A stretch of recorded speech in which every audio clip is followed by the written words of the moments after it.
Em Brasília, 19 horas. Está no ar a Voz do Brasil. As notícias do governo federal que movimentaram o país no dia de hoje.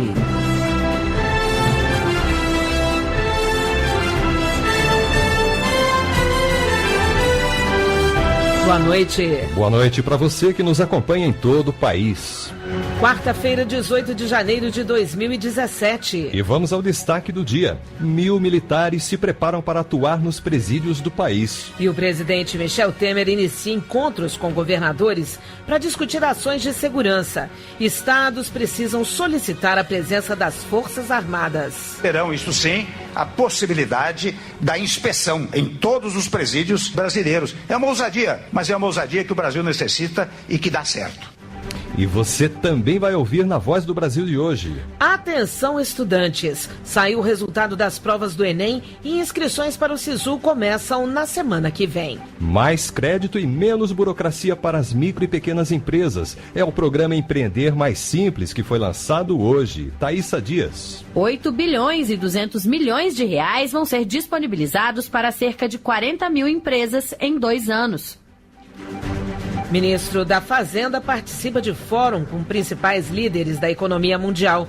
Em entrevista exclusiva, Henrique Meirelles diz que Brasil é destaque em oportunidades e investimentos no mundo. Hoje, na apresentação, Roberto Camargo e Gláucia Gomes. E para assistir a gente ao vivo na internet, basta clicar www.voz.gov.br. Militares do Exército, Marinha e Aeronáutica estarão prontos para atuar dentro dos presídios em 8 ou 10 dias. Ontem nós já falamos aqui que o presidente Michel Temer ofereceu o apoio das Forças Armadas para garantir a segurança nas penitenciárias do país. Os detalhes de como vai funcionar o trabalho desses militares para descobrir drogas, armas e celulares nas prisões foi apresentado hoje. O governo federal prevê que 1.000 militares do Exército, Marinha e Aeronáutica atuem num primeiro momento nas operações dentro dos presídios.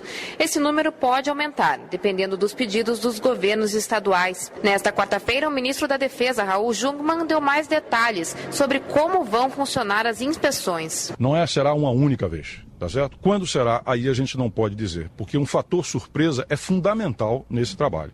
Sempre em articulação com as forças estaduais, mas de fato a gente não pode antecipar se 30, 40, 20, 60 dias depois nós teremos uma outra vistoria. O ministro Raul Jungmann garantiu que os militares não vão ter contato com os presos.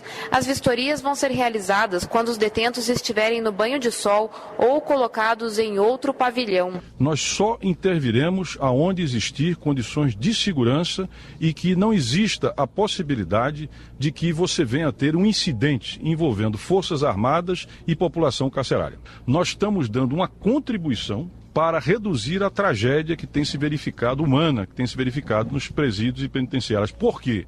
Porque feita a limpeza, feita a varredura, o que nós esperamos é que retirando lá de dentro armas, facão, barra de ferro, explosivo, essa tragédia ela possa, se não ser evitada, pelo menos ser minimizada e que não se repita. Os militares vão realizar as vistorias usando detectores de metal e scanners, mesmos equipamentos que foram utilizados durante a Copa do Mundo e Olimpíadas realizadas no Brasil.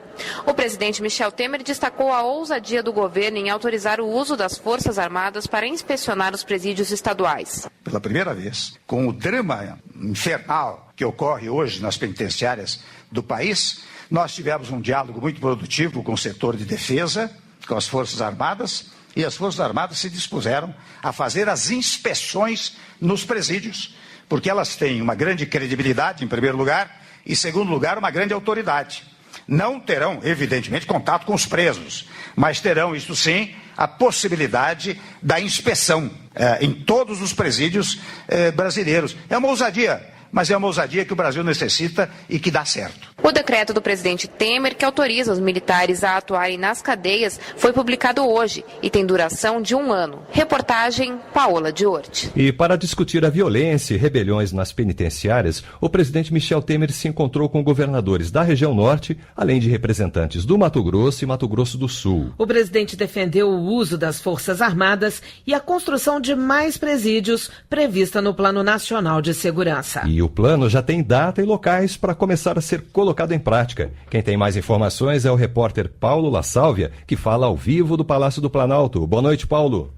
Boa noite, Roberto, Glaucio, ouvintes da Voz do Brasil. Foi o primeiro encontro do presidente Michel Temer com governadores para discutir o Plano Nacional de Segurança Pública. Ao todo vieram ao Palácio do Planalto os governadores de Rondônia, Tocantins, Pará, Amazonas, Amapá, Roraima e Mato Grosso, além das vice-governadoras do Acre e do Mato Grosso do Sul. Todos assinaram a adesão ao plano, que já tem data para entrar em operação. Em 15 de fevereiro, Aracaju, Natal e Porto Alegre implantam 3 núcleos de inteligência policial, um em cada cidade, para um trabalho conjunto entre agentes federais e estaduais. Na reunião com os governadores, o presidente Michel Temer defendeu que o governo federal fique lado a lado com os estados e justificou o emprego das Forças Armadas nas penitenciárias estaduais. A fiscalização dos presídios, dos agentes penitenciários, tem limitações que outras forças podem não tê-las, não é? Por isto que no dia de ontem nós deliberamos que eu deveria colocar as Forças Armadas à disposição dos governos estaduais, desde que haja concordância, naturalmente, e até mesmo solicitação dos governos estaduais. Com que objetivo? Vejam que às Forças Armadas não cabe exercitar a segurança pública, mas cabe manter a lei e a ordem nos termos constitucionais. Mas o presidente também advertiu que é uma ilusão achar que apenas as inspeções nas penitenciárias estaduais vai resolver o problema. Para Michel Temer, a questão também passa pelas fronteiras. Nós temos um grande problema, que é o problema das fronteiras, não é? Por onde entram armas, entra droga, entra mais variado contrabando, que é um alimento para o crime transfronteiriço, transnacional, não é? E por isto mesmo, nós estamos agora transformando aquelas operações de fronteira, que eu até articulei num dado período, que eram episódicas, nós estamos transformando-as em permanentes. O governador de Rondônia, Confúcio Moura, foi na mesma linha e pediu a presença do Exército nas fronteiras. Toda a situação prisional brasileira e também a violência no Brasil, todo mundo sabe que é do tráfico de droga. E essa droga entra pelos nossos estados, entra pelas nossas fronteiras terrestres, nossos estados. A única solução é o Exército na fronteira. É o Exército realmente que a situação é de segurança nacional.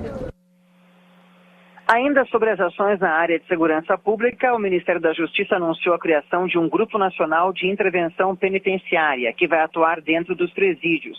O grupo vai contar com 100 integrantes que vão ser cedidos pelos próprios estados e vão atuar sempre quando as unidades da federação julgarem necessário para a contenção de problemas nas penitenciárias.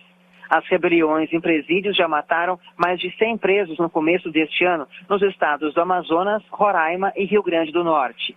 E o ministro da Justiça, Alexandre de Moraes, afirmou ainda que os governadores e as vice-governadoras dos 9 estados que se reuniram com o presidente Michel Temer assinaram um termo de compromisso sobre o uso das Forças Armadas nos presídios estaduais.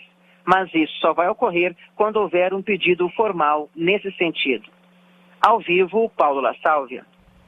E mais uma medida para diminuir a crise no sistema penitenciário foi anunciada, desta vez pelo Ministério do Trabalho. Isso mesmo, 30 milhões de reais vão ser injetados no projeto Começar de Novo, para a reinserção profissional de 15 mil presos. Para isso, o ministro do Trabalho, Ronaldo Nogueira, se reuniu hoje com a presidente do Supremo Tribunal Federal e do Conselho Nacional de Justiça, ministra Carmen Lúcia. E a intenção é lançar a parceria no dia 10 de fevereiro.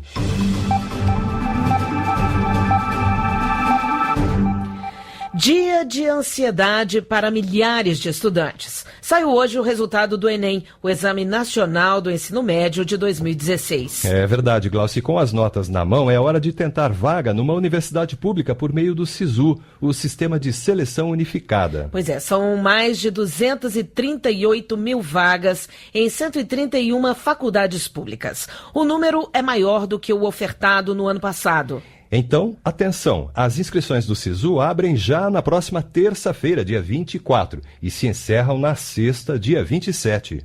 Maria Eduarda teve uma manhã agitada. Ela sabia que a qualquer momento sairia o resultado do Exame Nacional do Ensino Médio, o Enem. Eu sempre procuro me manter bastante calma, né? Mas por esse Enem ser o real mesmo, né? Que pode me botar dentro de uma universidade, bateu o nervosismo um pouquinho. A espera valeu a pena. E o resultado não foi nada mal. Eu fiquei bastante feliz por eu ter evoluído, né, em todas as áreas, incluindo redação, em relação ao Enem anterior, né? Tinha sido meu primeiro. O Enem abre portas para que os estudantes possam disputar vagas em universidades públicas por meio do Sistema de Seleção Unificado, o SISU. As inscrições para o SISU ocorrem já na próxima semana. De terça, dia 24, a sexta-feira, dia 27. O secretário de Educação Superior, Paulo Baroni, fala sobre o programa. Atendidos os critérios e notas dos candidatos dentro do número de vagas disponibilizadas, isso significa acesso a vagas de educação superior nas universidades federais e nas instituições estaduais participantes do SISU. Com a nota do Enem, o estudante também pode tentar uma bolsa em uma universidade particular, por meio do programa Universidade para Todos, o ProUni, que abre inscrição ainda este mês, no dia 30 de janeiro e vai até 2 de fevereiro. Para participar do Fundo de Financiamento Estudantil, o FIES, que oferece financiamento para universidades particulares, as inscrições são de 6 a 9 de fevereiro. Reportagem Natália Mello. E você acha interessante que o Enem seja aplicado em um único dia? O Ministério da Educação quer saber a sua opinião para elaborar o Enem de 2017. Esta e outras questões estão numa consulta pública que foi aberta hoje.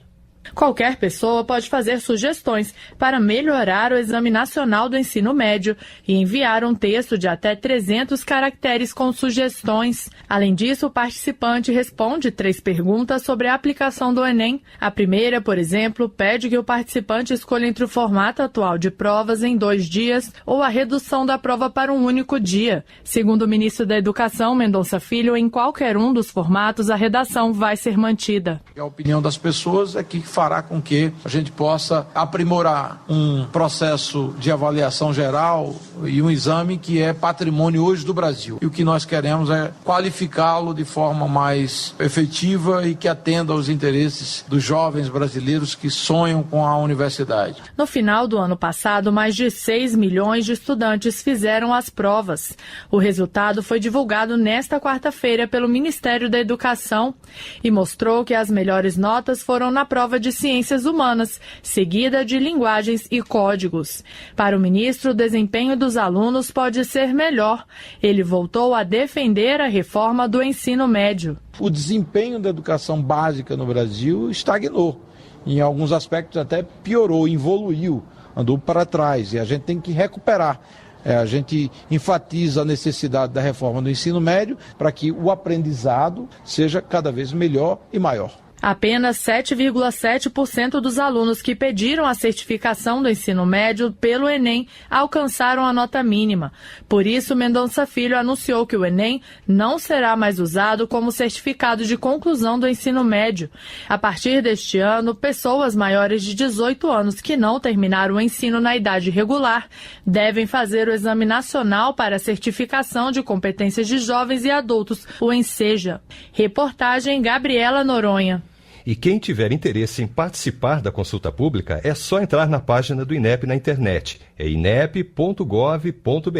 Só na primeira hora em que esteve no ar, o INEP registrou mais de 10 mil participações. A consulta sobre o Enem vai até 10 de fevereiro.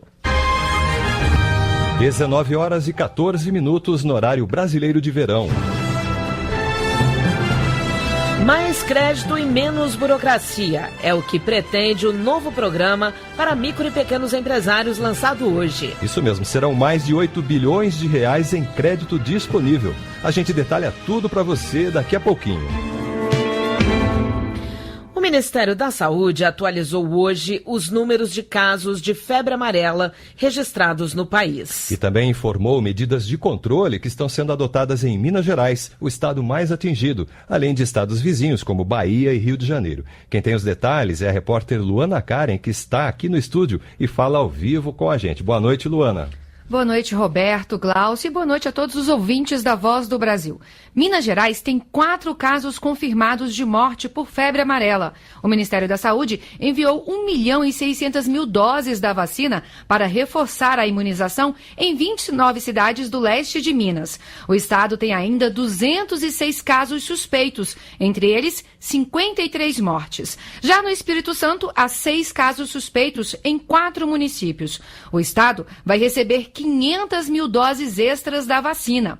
Medidas preventivas também vão ser tomadas na Bahia e no Rio de Janeiro, em cidades próximas à divisa com Minas Gerais. Para a Bahia, vão ser enviadas 400.000 doses da vacina. Já para o Rio de Janeiro, vão ser enviadas 350.000 doses. Ao todo, 19 estados têm recomendação para a vacina contra a febre amarela. Este mês, o Ministério da Saúde enviou 650.000 doses da vacina para todo o país, como parte do calendário nacional de vacinação. Segundo o secretário executivo do Ministério da Saúde, Antônio Nardi, há quantidade suficiente da vacina em estoque. E o Ministério está fazendo o acompanhamento dos casos de febre amarela em conjunto com os estados. Importante, eu acho que é reforçarmos a consonância do trabalho e da atuação do Ministério da Saúde em todas as suas áreas, com as secretarias estaduais de saúde de cada um desses estados e com as secretarias municipais de saúde. Cada um dos estados tem se reportado ao Ministério através de videoconferências 2 vezes ao dia. Nós estamos monitorando todas as ocorrências e dando todos os suportes solicitados por parte desses estados, tanto em agentes de investigação de campo, equipes do EPSUS que já foram deslocadas, fornecimento de imunobiológicos e outras solicitações oriundas das necessidades locais. Em 2016, foram repassadas mais de 16 milhões de doses para todo o país. Para 2017, o governo federal comprou 25 milhões de doses da vacina. O ministro da Saúde, Ricardo Barros, disse considerar a situação sob controle. Nós temos um surto em Minas, nós consideramos a situação sob controle. O Ministério tem vacinas no seu estoque para distribuir, as vigilâncias dos estados são qualificadas, estão agindo de forma adequada, os municípios cooperam. Eu acredito que as áreas que necessitam de uma cobertura de vacinação ampla estão motivadas, as pessoas vão às unidades de saúde. A vacina é indicada para quem mora em áreas de risco ou que vai viajar para essas regiões. Segundo o Ministério da Saúde, é preciso se vacinar pelo menos 10 dias antes da viagem. Os adultos devem ser vacinados 2 vezes ao longo da vida. Bebês de 6 a 9 meses de idade devem ser vacinados apenas se morarem em regiões de risco ou se forem para essas áreas. As crianças devem tomar uma dose aos 9 meses e o reforço aos 4 anos. Os primeiros sintomas da doença são febre alta, calafrios, cansaço, dor de cabeça, dor muscular, náuseas e vômitos. Roberto. Muito obrigado, Luana, pela sua participação com a gente aqui na Voz do Brasil. Depois de reuniões com empresários e governantes de todo o mundo, o ministro da Fazenda, Henrique Meirelles, encerrou hoje a participação no Fórum Econômico Mundial em Davos, na Suíça. E em entrevista exclusiva à Voz do Brasil, o ministro afirmou que existe um interesse muito grande de investidores internacionais em conhecer as reformas que vêm sendo feitas no Brasil, além das medidas para melhorar a produtividade no país. Existiram manifestações frequentes de empresas e investidores que declararam ter planos de investir no Brasil, já estão investindo ou já estão aumentando o investimento. Acham que o Brasil está na direção certa, acham que, de fato, o Brasil hoje é um destaque em termos de oportunidade de investimento do mundo, principalmente porque o Brasil está fazendo reformas fundamentais e, ao mesmo tempo, o Brasil está saindo de uma recessão e entrando em um período de crescimento. O ministro da Fazenda também disse que o Brasil vive um bom momento com a queda da inflação. Além de aliviar o bolso dos brasileiros, Meirelles ressaltou o efeito positivo na queda da taxa básica de juros. A inflação vem caindo consistentemente, o que tem permitido ao Banco Central cortar os juros, inclusive na última decisão já cortando 0,75%, aumentando, portanto, o corte. Isto é extremamente positivo, primeiro porque é o resultado da queda da inflação, e isso é bom para todos. E segundo, porque com a taxa de juros menor, nós teremos condições de ir caindo cada vez mais o custo de crédito e, portanto, facilitando e barateando o consumo e o investimento. 19h20 no horário brasileiro de verão. Mais de 8 bilhões de reais de crédito disponíveis nos próximos 2 anos para micro e pequenas empresas. Essa é uma das ações previstas do programa Empreender Mais Simples, lançado hoje. E além de recursos, o programa também prevê iniciativas para reduzir a burocracia para as empresas e orientar os donos de pequenos negócios sobre o acesso ao crédito.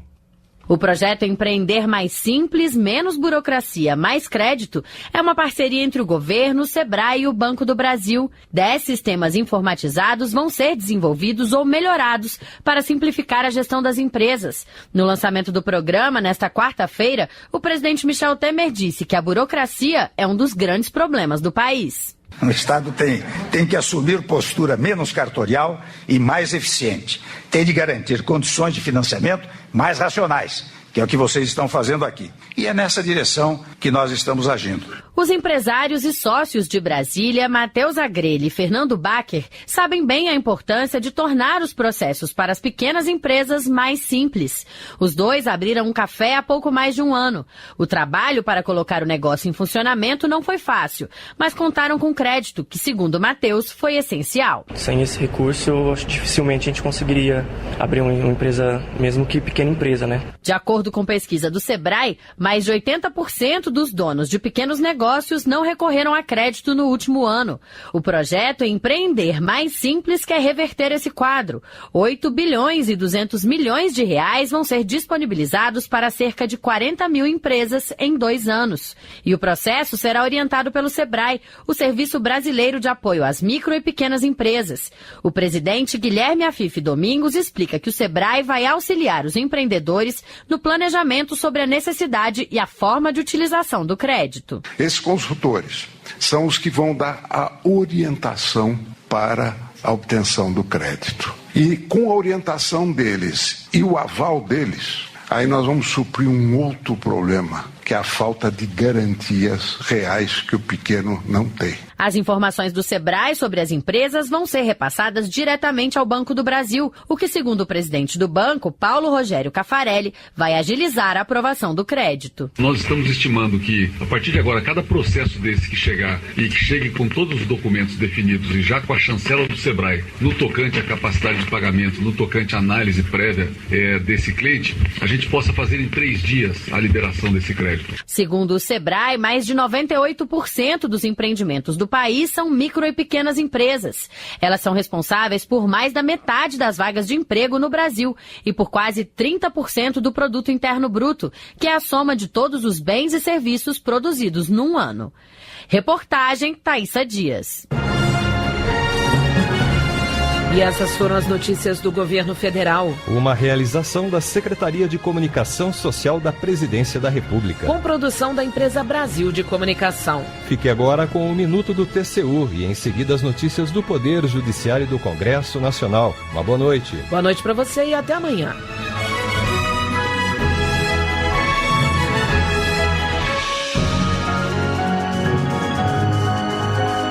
Brasil. Ordem e progresso.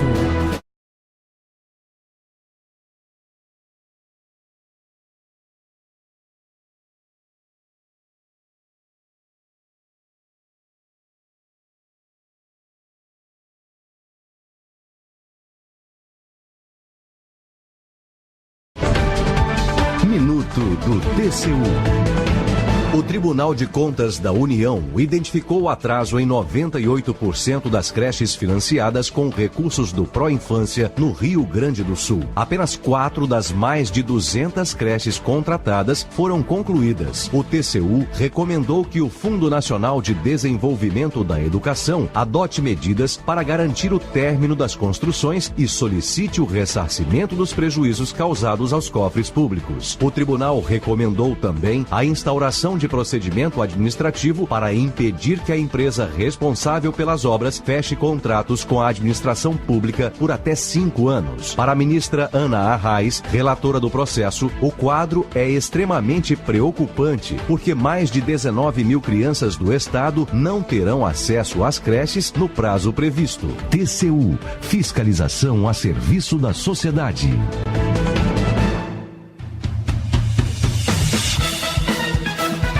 Você vai ouvir agora notícias do Poder Judiciário. Supremo Tribunal Federal avalia convênio para a qualificação de presidiários no país. Advogado acusado de enganar clientes está impedido de atuar em novos processos. Justiça do Trabalho considera discriminatória a demissão de camareira que teve depressão pós-parto. Agora em Brasília, 7h25. Boa noite, eu sou Uliana Gomes. E eu sou o Arthur Filho.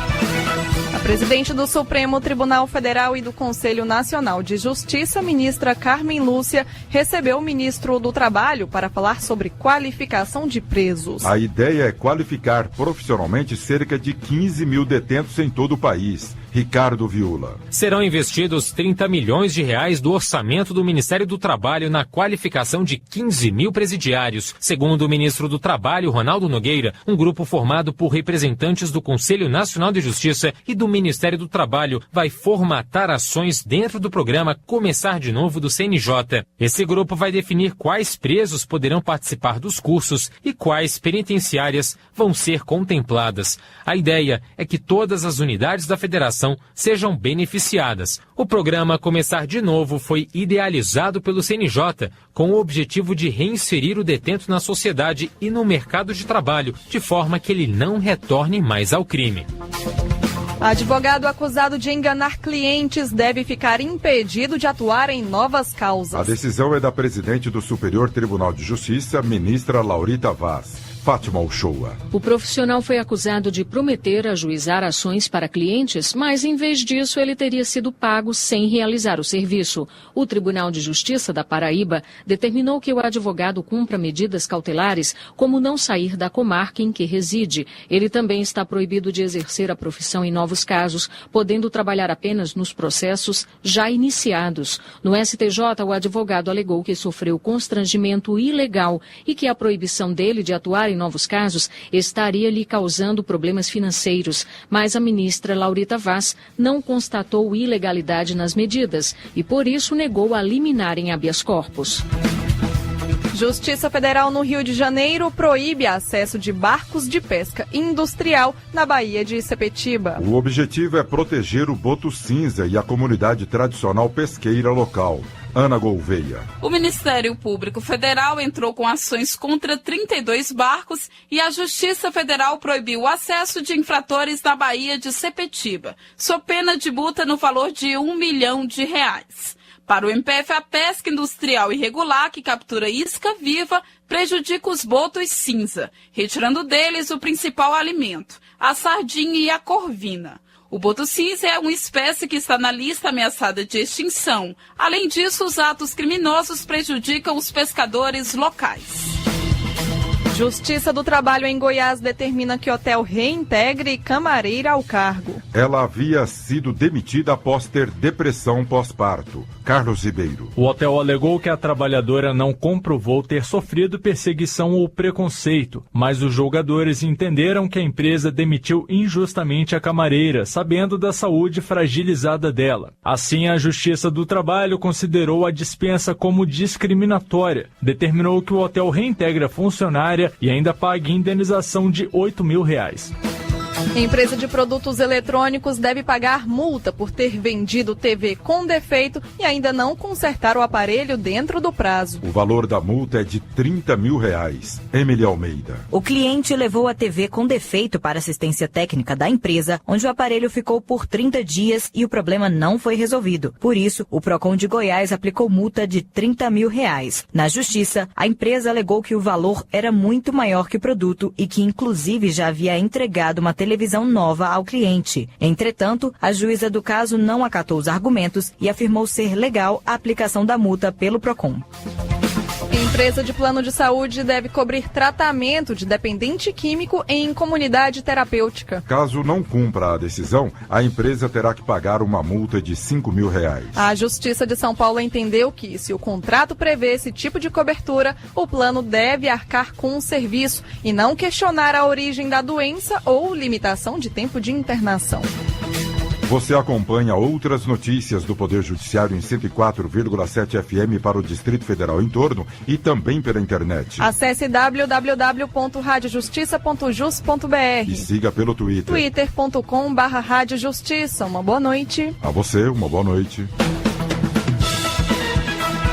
Notícias do Poder Judiciário, uma produção da Rádio Justiça, Supremo Tribunal Federal.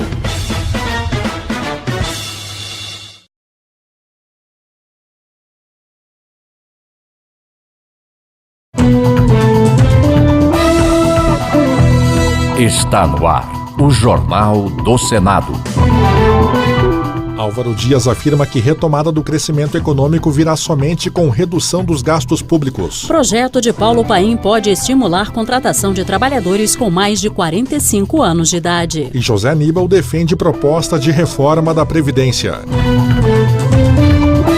Estes são os destaques de hoje do Jornal do Senado, que começa agora.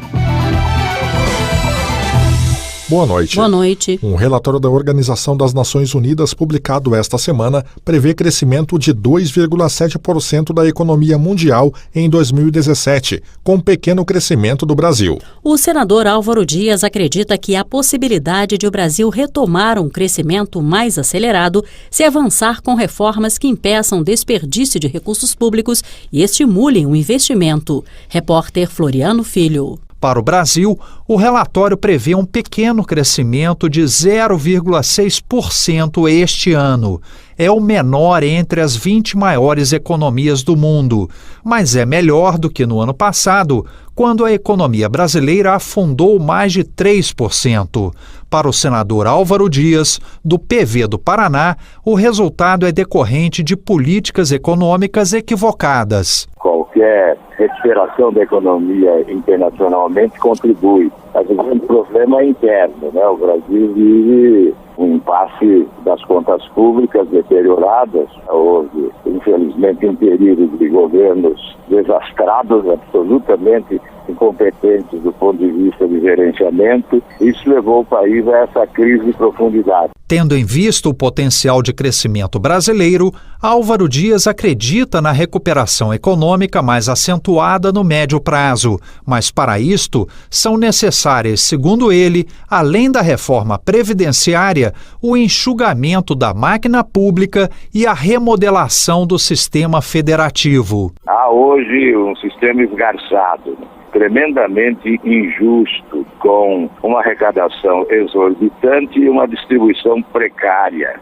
uma distribuição temerária, né, dos recursos públicos, sacrificando sobretudo os estados e os municípios. E uma das medidas sugeridas pelo senador Álvaro Dias para estimular a retomada da economia no país é a reforma previdenciária, que já está em discussão na Câmara dos Deputados. Um dos pontos da proposta do governo, apresentada no final de 2016, é a idade mínima de 65 anos para a aposentadoria de homens e mulheres. E uma pesquisa do IBGE revelou que os trabalhadores com mais de 65 anos ocupam apenas 0,3% das vagas formais, índice que representa apenas 137 mil brasileiros, num universo que compreende 48 milhões de pessoas com carteira assinada. Depois de votada e aprovada na Câmara dos Deputados, a proposta de reforma da Previdência virá para o Senado. A reportagem é de Marcela Cunha. O senador Paulo Paim, do PT do Rio Grande do Sul, é autor de um projeto que garante uma reserva de vagas no mercado para trabalhadores acima de 45 anos. Empresas com mais de 100 funcionários serão obrigadas a contratar pelo menos 15% nesta faixa etária.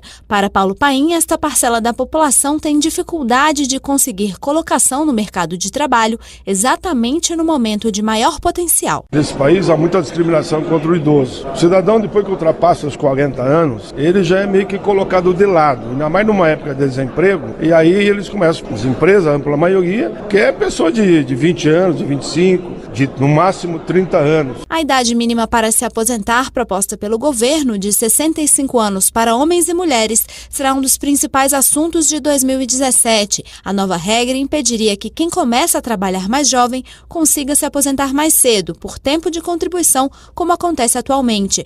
Porém, o senador José Aníbal, do PSDB de São Paulo, defende que o texto enviado pelo Executivo não deve ser alterado a tal ponto que inviabilize um sistema de previdência no futuro. Não adianta mudar a tal ponto que torne inócua a reforma, né? Que ela não atinja os seus objetivos principais, que é de realmente dar sustentabilidade ao sistema. A PEC da reforma da Previdência chegou em dezembro na Câmara dos Deputados e em seguida será analisada pelo Senado. Além da idade mínima, ela também muda a forma de cálculo do benefício. Para conseguir a aposentadoria integral, o trabalhador deve contribuir por 49 anos. O senador Raimundo Lira, do PMDB da Paraíba, pediu apoio a projeto dele que pune com detenção e multa quem importar instrumentos cortantes, que não forem usados como ferramentas de trabalho. Ele citou crimes desumanos e de perversidade que comoveram o Brasil, nos quais foram usadas as chamadas armas brancas.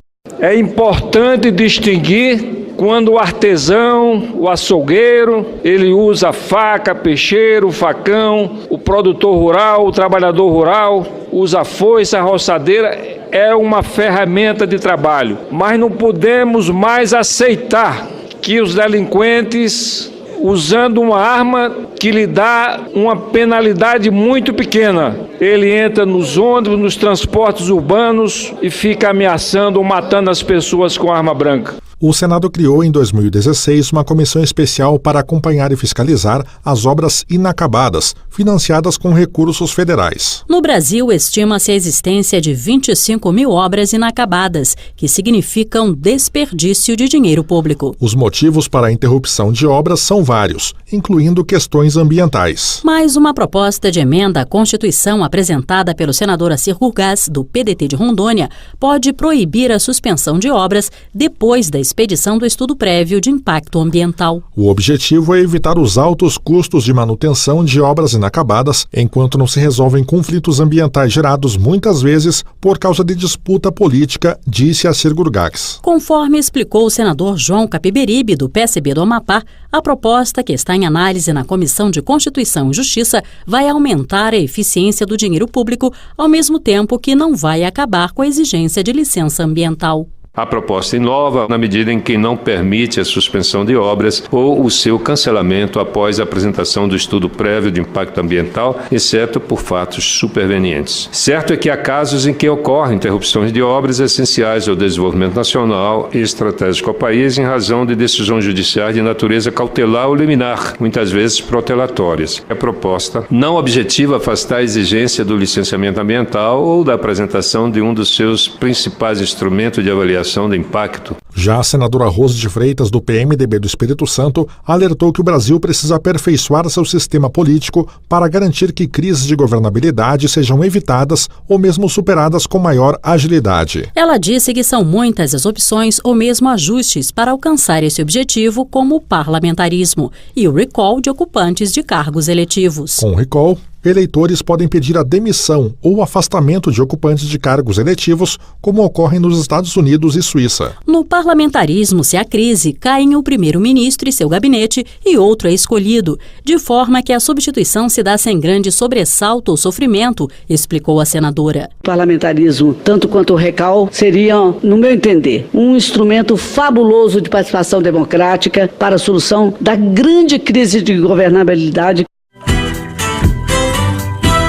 As notas do Enem já podem ser conferidas no site do Instituto Nacional de Estudos e Pesquisas Educacionais, o INEP. As inscrições para o Sistema de Seleção Unificado, o SISU, e para o Programa Universidade para Todos, o ProUni, serão abertas ainda este mês. Repórter Tiago Melo. Para a senadora Regina Souza, do PT piauiense, o exame do ensino médio contribui para a inclusão de estudantes de baixa renda, indígenas e quilombolas no ensino superior. O Enem é um processo que democratizou o acesso às universidades. Hoje, os alunos pobres de escola pública disputam medicina, engenharia, direito e passam. Isso é um avanço fantástico. Oriundo da escola pública e tem desempenho igual aos outros alunos. Algumas mudanças foram anunciadas pelo Ministério da Educação para as próximas edições do exame. Entre elas, a de que o Enem não poderá mais ser usado por estudantes com mais de 18 anos para conseguir a certificação de conclusão do ensino médio. O MEC também abriu uma consulta pública até o dia 10 de fevereiro, que reúne sugestões de mudanças no Enem. Para responder ao formulário, estudantes devem acessar o site www.inep.gov.br.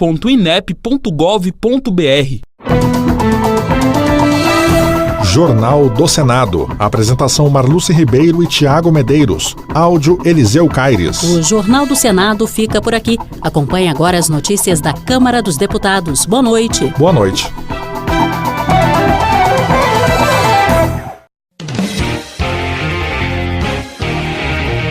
Jornal Câmara dos Deputados. André Figueiredo, do PDT, lança candidatura à presidência da Câmara. Parlamentares comentam ações para melhorar o setor de transportes. Deputadas defendem maior representatividade feminina na política. Boa noite. Tramita na Câmara a proposta de emenda constitucional que reserva um percentual mínimo de vagas para homens e mulheres na Câmara dos Deputados, nas Assembleias Legislativas, na Câmara Legislativa do Distrito Federal e nas câmaras municipais. Favorável ao texto, Carmen Zanotto, do PPS de Santa Catarina, acredita que a proposta vai diminuir o desequilíbrio da representatividade de gênero no poder legislativo. O Brasil ocupa uma das péssimas colocações com relação à representação feminina no parlamento brasileiro e nós entendemos que é fundamental e importante a gente sonhar e acreditar que um dia vamos, inclusive, chegar na paridade de gênero, 50% de homens e 50% de mulheres. As leis, elas são feitas para o conjunto da população brasileira. Então, a participação da mulher é fundamental também na elaboração das leis. Se a PEC passar no Congresso, Carmen Zanotto esclarece que a reserva de vagas para homens e mulheres se dará de forma progressiva nas 3 legislaturas subsequentes à aprovação do texto, até chegar a 16% das vagas. Ana Perugini, do PT de São Paulo, também defende uma maior representatividade feminina na política brasileira, com a aprovação da proposta de emenda constitucional que estabelece um número mínimo de vagas para mulheres no poder legislativo. O texto já foi aprovado em comissão especial e está pronto para ser incluído na pauta de votações do plenário da Câmara. Ana Perugini quer a aprovação da matéria para que o país possa avançar no empoderamento político das mulheres. A proposta é de ocupação desses espaços, na ordem de 10% na próxima legislatura, 12% na outra legislatura e depois, subsequentemente, na 16% na outra. São 3 legislaturas com a reserva de vagas para a minoria, ou seja, para as mulheres que hoje são minorias no parlamento, infelizmente, no nosso país. No ranking da desigualdade, é o 125º país na participação de mulheres no parlamento. E o 5º também na violência. Há uma correlação de forças entre a participação das mulheres nos espaços de empoderamento e também da violência contra a mulher. Daí a importância da aprovação dessa PEC. Desenvolvimento Regional. Está tramitando na Câmara projeto de lei que institui o Programa de Recuperação de Áreas Degradadas, que, segundo o autor da proposta, Irajá Abreu, do PSD de Tocantins, correspondem a 140 milhões de hectares em todo o Brasil. Áreas degradadas, explica Irajá Abreu, são aquelas que não possuem a produtividade desejada, porque não recebem o tratamento adequado em cada ramo da agropecuária. O programa, de acordo com o deputado, vai se somar a outras iniciativas do governo federal, para estimular uma maior produção nestes terrenos. Esse programa ele tem como alvo e como foco a recuperação dessas áreas, que é uma quantidade muito substancial. Se a gente considerar de 851 milhões de hectares, 140 milhões, nós estamos falando aqui quase de 20% do nosso território. Portanto, esse programa ele vem num bom momento, ele vai se associar já ao programa ABC, que é um programa do governo federal, da atividade baixo carbono, que financiam propriedades rurais que têm áreas degradadas para a recuperação das pastagens, para a integração lavoura-pecuária, para a integração lavoura-pecuária e floresta também, e ele vem fazer um complemento, agregar junto a esse programa de financiamento do BNDES, dar outros estímulos além do próprio financiamento. De acordo com Luiz Cláudio do PR, em 2016, mais de 20 milhões de reais em emendas foram liberados para municípios de Rondônia, a partir de sua atuação na Câmara.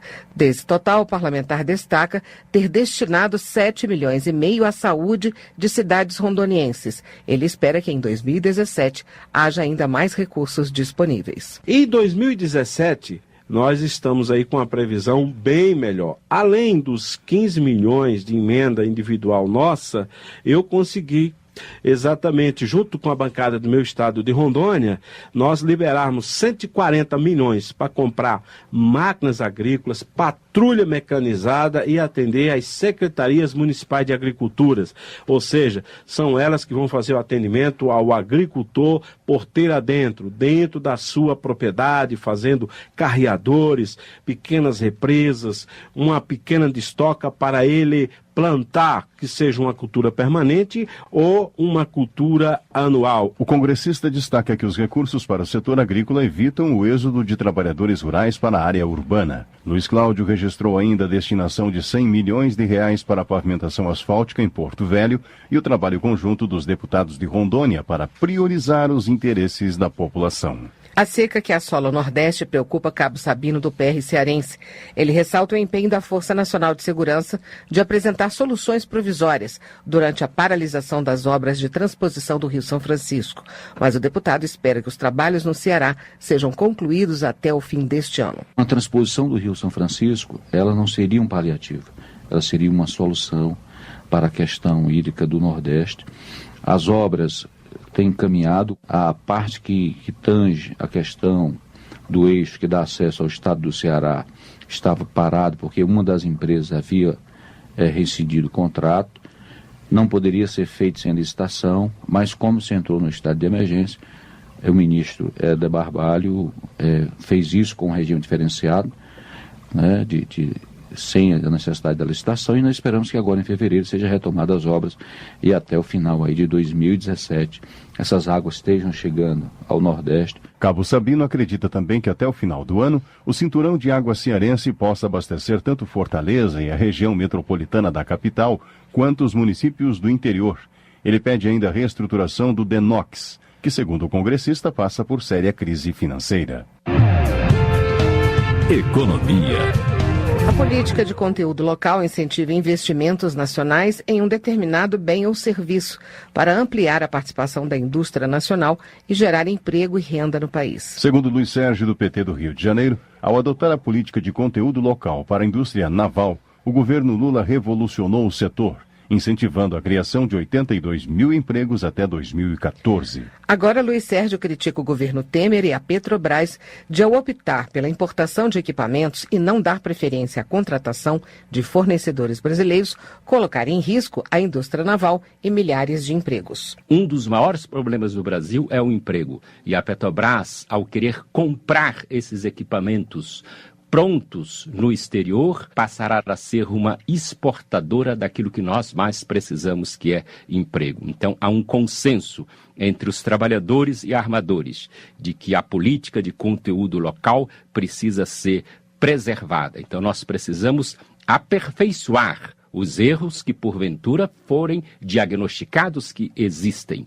Agora, extinguir esta política é extinguir empregos, e isso nós não podemos tolerar. Em dezembro, o Congresso promulgou a emenda constitucional do teto de gastos públicos, congelando os investimentos federais por 20 anos. Valmir Assunção, do PT baiano, avalia que a lei vai prejudicar setores essenciais do país, principalmente a saúde e a educação. Quando a população vai ficando mais velha, ele precisa de mais dinheiro para a saúde, que é fundamental, porque você gasta mais com a saúde.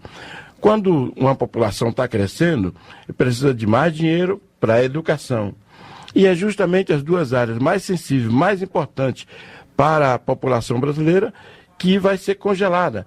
A área da educação, a área da saúde e da assistência social. Lógico que isso é um atentado contra o direito da população brasileira. Para Valmir Assunção, em vez de exigir sacrifícios só da classe trabalhadora, o governo federal deveria pensar em taxar as grandes fortunas e suspender o pagamento dos juros da dívida pública. Transportes. Preocupado com a precariedade da infraestrutura de transportes no Brasil, Nelson Marqueselli, do PTB de São Paulo, defende mais investimentos em ferrovias, portos e rodovias. O parlamentar considera péssimas as condições das estradas que, segundo ele, já não suportam o tráfego de veículos pesados. Nelson Marqueselli observa que a deficiência da logística de transportes prejudica o escoamento da produção agrícola no país. E é necessário a gente criar rapidamente ferrovias para poder escoar a produção brasileira. A infraestrutura é necessária no transporte. Nós precisamos ajudar para que a gente possa produzir no interior do Brasil e melhorar o encaminhamento dessas mercadorias até nos portos. Melhorar os portos também é uma solução para melhorar os modais de transporte. Nós precisamos ajudar num novo marco regulatório de portos. A mobilidade urbana é investimento, o transporte de passageiros também é necessário.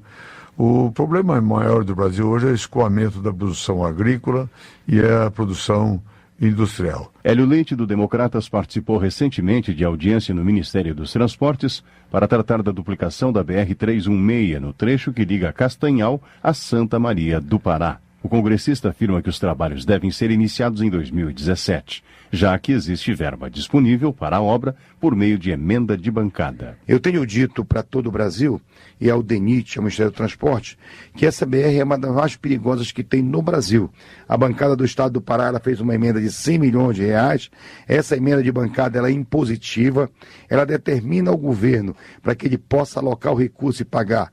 Então eu acho que a hora que nós conseguimos do DENIT, aquilo que é fundamental, que é a licitação dessa obra, essa obra vai ser de grande valia, de grande importância para todos nós. De acordo com Hélio Leite, a duplicação da BR-316 é esperada há mais de 30 anos e sua realização, além de garantir mais segurança no trânsito, contribui para o desenvolvimento econômico da região, facilitando o escoamento da produção. Está em análise na Comissão de Finanças da Câmara, projeto de lei apresentado por Lobe Neto, do PSDB de São Paulo, que isenta as bicicletas do IPI, o Imposto sobre Produtos Industrializados. Entre as vantagens que o projeto oferece, Lobe Neto destaca a diminuição do tráfego de carros, o ganho ambiental e os benefícios para a saúde, além da população poder ter acesso a uma bicicleta mais barata. A bicicleta é hoje o melhor meio de transporte. Nós temos aí vários municípios fazendo nessa parte modal, né, do transporte urbano, mas também do ir e vir do cidadão.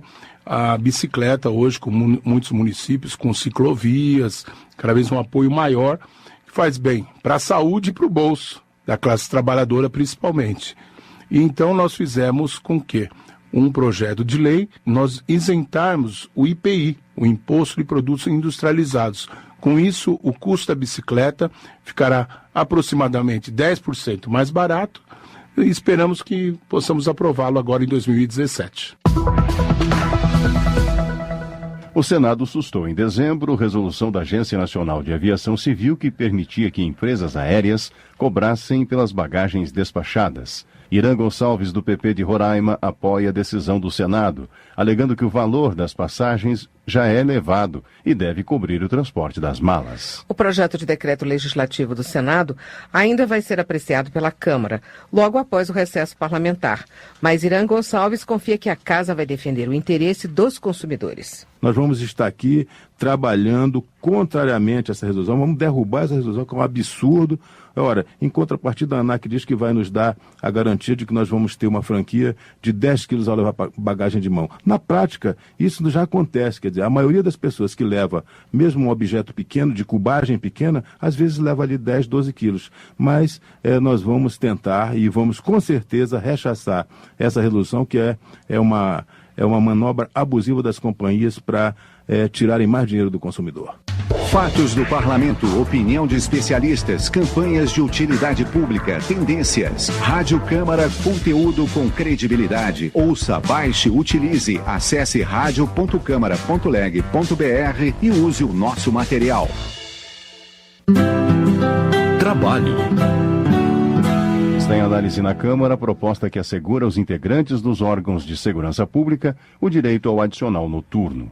Autor da matéria, Vicentinho, do PT de São Paulo, explica a importância do benefício. O projeto visa trazer um mínimo de dignidade, de compensação a esses que trabalham à noite nas condições piores. Tanto é que o projeto foi aprovado na CCJ, a comissão especial discutiu com profundidade, também aprovou, e minha expectativa é que a gente faça justiça com essa categoria que merece tanto respeito e ser tratada minimamente com dignidade. Vicentinho argumenta ainda que a atividade realizada à noite é insalubre, penosa e estressante para qualquer profissional de segurança pública que trabalha nesse período. A proposta já está pronta para ser votada no plenário da Casa. Tramita na Câmara projeto que regulamenta o trabalho intermitente. Herculano Passos, do PSD de São Paulo, explica que esse modelo de admissão permite a contratação por hora em jornada móvel e vai beneficiar principalmente estudantes que não podem trabalhar o dia todo. O trabalho intermitente nada mais é de dar oportunidade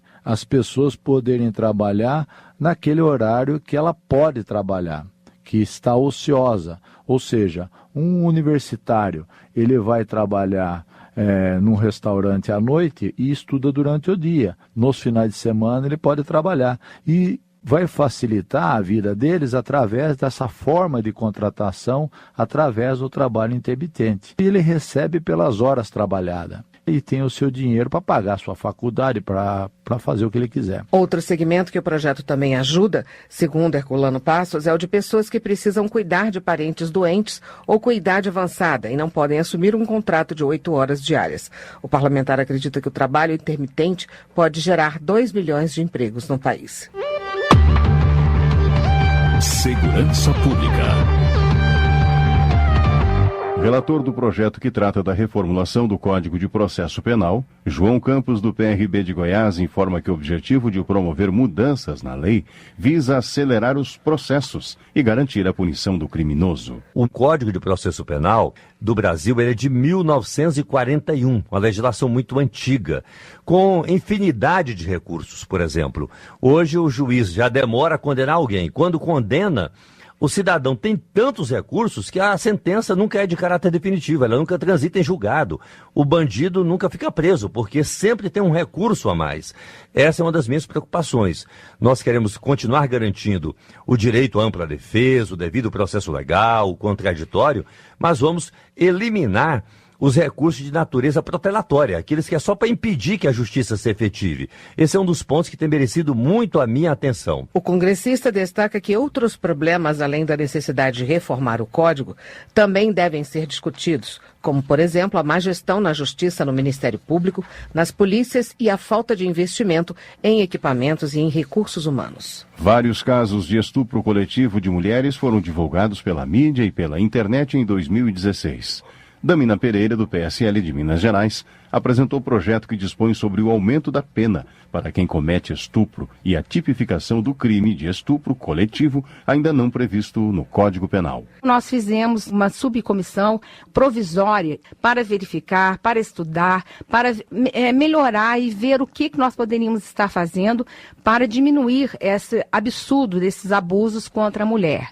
Então, por isso, nós fizemos esse estudo bastante grande sobre aumentar as penas, e esse projeto está agora já para entrar em pauta e com certeza é um dos mecanismos bastante importante para poder amenizar e acabar com essa violência absurda contra as mulheres. Segundo a proposta de Damina Pereira, a pena para quem comete o estupro em dupla dobra em relação à pena de 6 a 10 anos, definida desde 2009 para estupro individual, e triplica no caso de estupro coletivo, ou seja, com a participação de 3 ou mais criminosos. Presidência. Terceiro deputado a lançar a candidatura à presidência da Câmara, André Figueiredo, do PDT, defende a independência dos poderes e a valorização do Legislativo. Acompanhe mais informações na reportagem da Rádio Câmara. O deputado André Figueiredo, do PDT do Ceará, lançou sua candidatura para a presidência da Câmara, em eleição que será realizada no dia 2 de fevereiro. Ele espera reunir os votos da oposição e dos deputados que não estão satisfeitos com a tramitação dos projetos, muito ligado ao Poder Executivo. Para ele, é preciso construir uma independência em relação aos outros poderes, com a liberdade para que os deputados discutam e modifiquem as propostas, em maior sintonia com a população. Achamos que o Poder Legislativo ele tem um papel importante na construção da democracia que nós queremos e vamos trabalhar para isso. Não estou dizendo nem que, por ser de um partido de oposição, serei um instrumento de barrar projetos oriundos do Poder Executivo, de forma alguma, mas serei certamente uma pessoa que provocará debates extremamente intensos sobre projetos importantes, fazendo com que a população se sinta partícipe desses projetos, do processo de tramitação, que os parlamentares possam se empoderar de um grande debate e que não sejam objetos de imposição por parte de outros poderes. André Figueiredo também propõe diminuir o número de comissões especiais, que para ele estão sendo criadas sem critério desde 2015. Essas comissões analisam alguns projetos de uma única vez, em vez das comissões permanentes votarem a proposta de forma sucessiva, o que deveria poupar tempo para o deputado ter demorado, e os projetos são levados ao plenário com requerimentos de urgência. Da Rádio Câmara de Brasília, Marcelo Larcher. Termina aqui o Jornal Câmara dos Deputados. Boa noite para você. Boa noite. A Voz do Brasil volta amanhã. Voz do Brasil. De segunda a sexta, às 19 horas. Boa noite.